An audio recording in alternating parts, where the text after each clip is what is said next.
ఇంత గొప్ప అవకాశం, అరుదైన అవకాశం కొద్ది మందికే దక్కుతుంది. ఈ అవకాశం చరిత్రలో నిలుస్తుంది. ఇలాంటి అరుదైన అవకాశాన్ని వదులుకోకుండా ముందుకు వెళ్ళాలనేది నా ఆలోచన. వాస్తవంగా 23 తారీఖు రోజు ఉండే కార్యక్రమం అనుకోని పరిస్థితుల్లో నేను ఢిల్లీ వెళ్ళాల్సి వచ్చింది.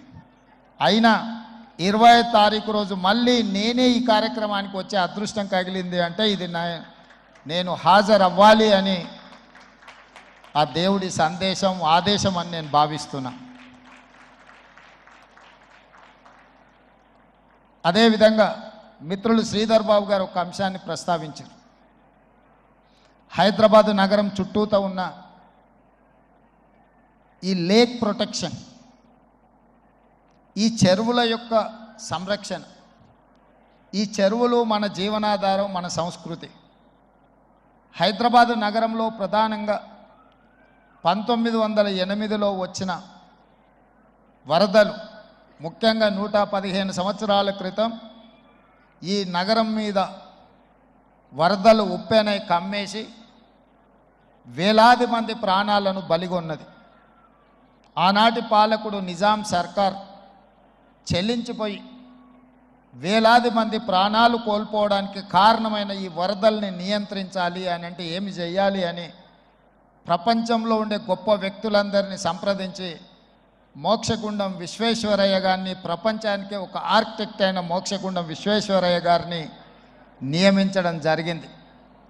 వారు పూర్తిగా ఈ ప్రాంతాన్ని, ఈ క్షేత్రాన్ని, ఈ భూమి యొక్క నైసర్గిక స్వరూపాన్ని అర్థం చేసుకొని వికారాబాద్ అడవుల నుంచి వచ్చే వరదలని నగరం మీద పోటెత్తకుండా ఉండడానికి ఉస్మాన్ సాగర్, హిమాయత్ సాగర్ని నిర్మించి ఫిరంగి కాలువ ద్వారా, మూసీ నదుల ద్వారా, ఈసా నదుల ద్వారా వచ్చే నీటిని నియంత్రించి ఆ నీళ్లను నగరానికి తాగునీటిగా మార్చి ఈ ప్రాంతంలో గొలుసుకట్టు చెరువులను నిర్మించి హైదరాబాదు హెరిటేజ్ సిటీనే కాదు, Hyderabad is a lake city అని చెప్పి నిజాం సర్కార్ 100 సంవత్సరాల ముందే ఒక అద్భుతమైన కట్టడాలను నిర్మించి మనకు అందించాడు.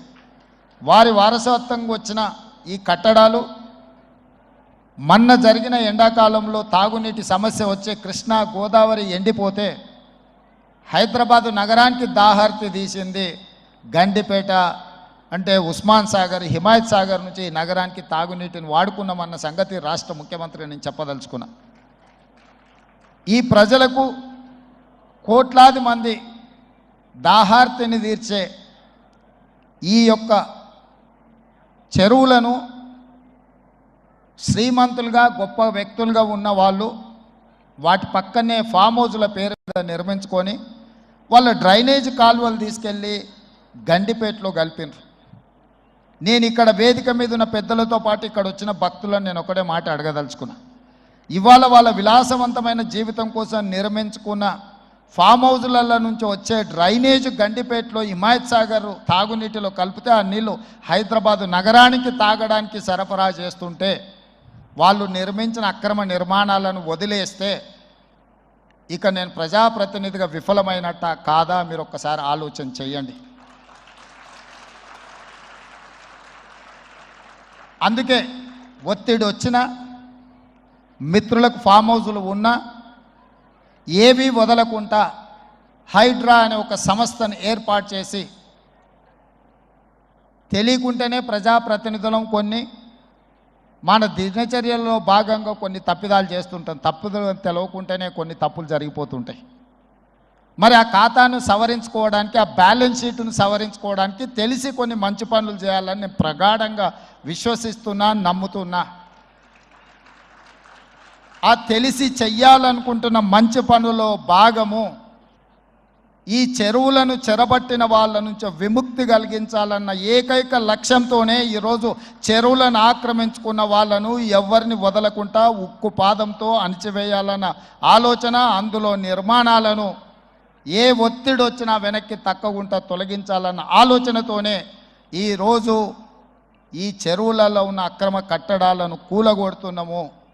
దీనికి స్ఫూర్తి భగవద్గీత అనే కురుక్షేత్ర యుద్ధ సందర్భంలో అర్జునుడు ఆయుధాలను కింద పడేసి రాజ్యం కోసం భీష్మ పితామహుడు, అదేవిధంగా కర్ణుడు, దుర్యోధనుడు, దుశ్శాసనుడు, నా సహోదరులందరూ ఆ పక్కన నించుంటే రాజ్యం కోసం వాళ్ళందరినీ సంహరించడం, వాళ్ళని సంహరించి రాజ్యాన్ని సాధించుకోవడం ద్వారా ఏమి ఉంటుంది, ఏం మనశ్శాంతి వస్తుంది అని చెప్పి అర్జునుడు యుద్ధతంత్రం నుంచి తప్పుకుంటా అన్నప్పుడు శ్రీకృష్ణ భగవానుడు బోధించిందే భగవద్గీత.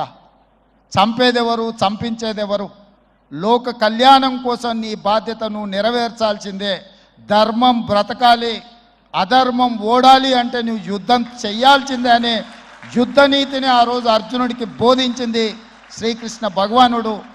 ఇవాళ ఆ శ్రీకృష్ణ భగవానుడి బోధనానుసారమే ఈరోజు ఈ చెరువులను కాపాడే కార్యక్రమాన్ని నేను తీసుకుంటున్నా. నాకు తెలుసు ఈ చెరువులలో నిర్మాణమైన విలాసవంతమైన ఫామ్ హౌజులు ప్రభుత్వాన్ని ప్రభావితం చేయగలిగిన స్థానాలలో ఉన్న చాలామంది వ్యక్తులు ఉన్నారు. ప్రత్యక్షంగా ప్రభుత్వంలో భాగస్వాములు అయి ఉండొచ్చు, లేకపోతే సమాజం మీద బాగా ప్రభావితం చేయగలిగిన వ్యక్తులు ఉండొచ్చు. కానీ వాటన్నిటినీ నేను పట్టించుకోదలుచుకోలే.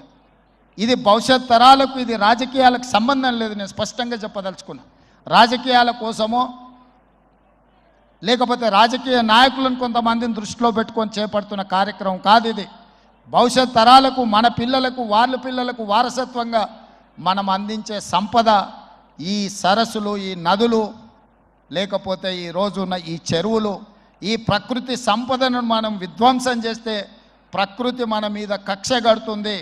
ప్రకృతి మన మీద ప్రకోపిస్తే మనం చెన్నైలో చూసినాం, అదేవిధంగా ఉత్తరాఖండ్లో చూసినాం, నిన్నగాక మొన్న వాయనాడు, మనం కేరళలో చూసినాం. ఈరోజు ఇలాంటివన్నిటిని దృష్టిలో పెట్టుకున్నప్పుడు ఈ హైదరాబాదు నగరాన్ని రక్షించుకోవాల్సిన బాధ్యత మన అందరి మీద ఉన్నది. ఇది ఒక సుందరమైన నగరం.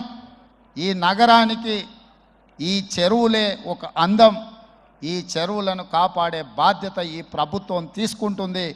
ఎవరు ఏమనుకున్నా, ఎవరు ఏ ఒత్తిడి తెచ్చినా వాటన్నిటిని పక్కన పెట్టి చెరువులను ఆక్రమించుకున్న వాళ్ళ భరతం పడుతుంది ఈ ప్రభుత్వం అని చెప్పి నేను ఈ సందర్భంగా తెలియదలుచుకున్నా.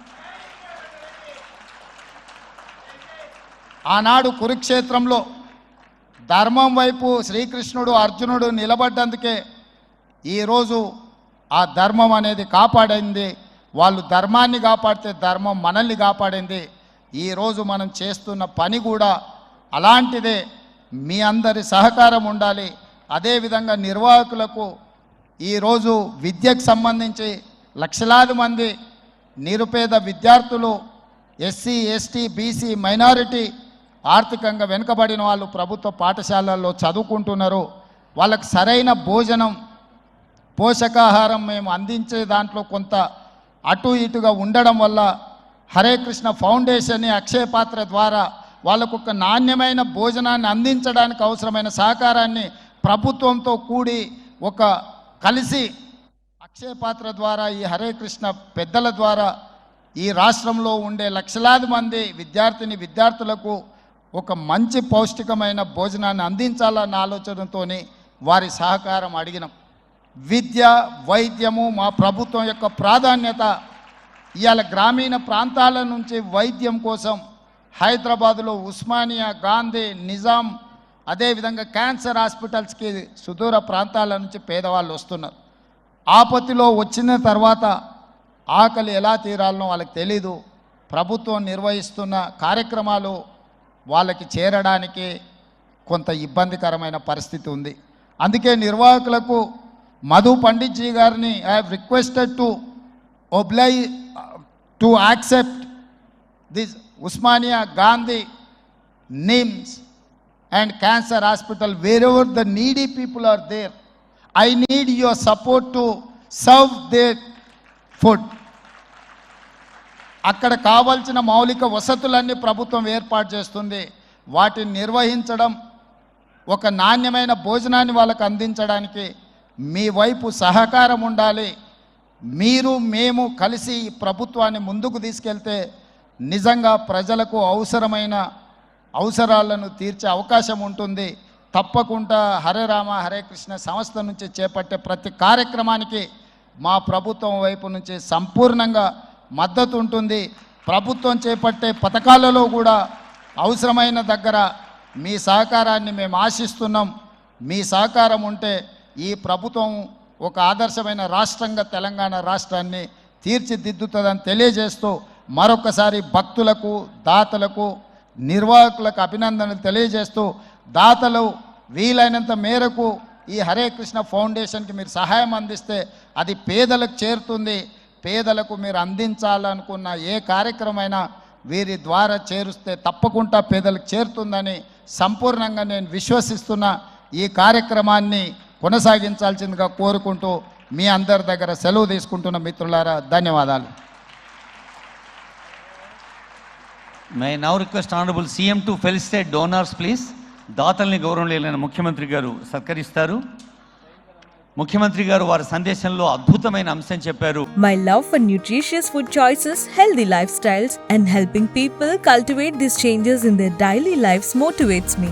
I have explored a few options, but Sun Institute is the obvious choice for my journey.